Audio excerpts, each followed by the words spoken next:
В этом видео мы прослушаем и разберем диалог на татарском языке. Слушать диалоги очень важно. Это позволяет улучшить восприятие устной речи, а также показывает, как люди общаются в реальной жизни. Для большей эффективности мы будем работать в 4 этапа.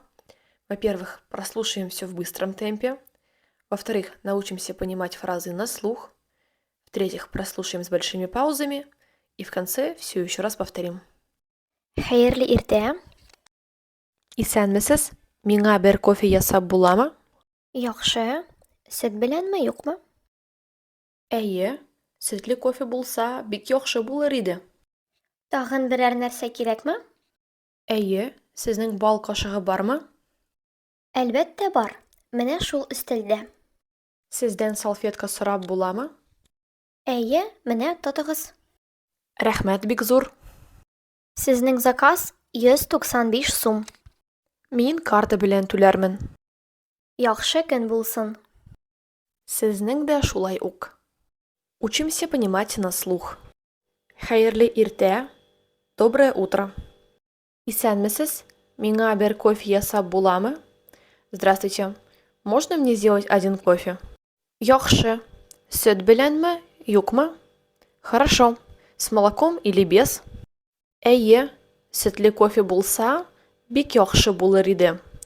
Да, если молочный кофе, было бы очень хорошо. Тагын берәр нәрсә кирәкме? Что-нибудь еще нужно? Әйе, сезнең бал кашыгы бармы? Да, у вас есть чайная ложка? Әлбәттә бар. Менә шул өстәлдә.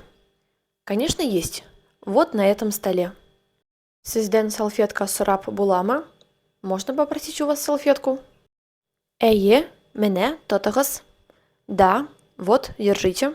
Рәхмәт бик зур. Большое спасибо. Сезнең заказ 195 сум.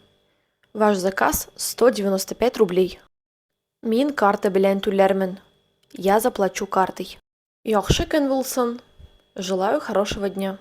Сезнең дә шулай ук. И вам того же. Слушаем с паузами. Хәерле иртә. Исәнмесез? Миңа бер кофе ясап буламы? Яхшы. Сөт беләнме, юкмы? Әйе, сөтле кофе булса, бик яхшы булыр иде. Тагын берәр нәрсә кирәкме? Әйе, сезнең бал кашыгы бармы? Әлбәттә бар. Менә шул өстәлдә. Сездән салфетка сорап буламы? Әйе, менә тотыгыз.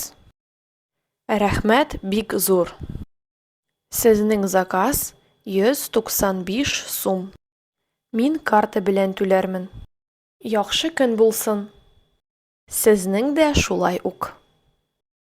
А я напоминаю, что я также консультирую по теме изучения татарского языка.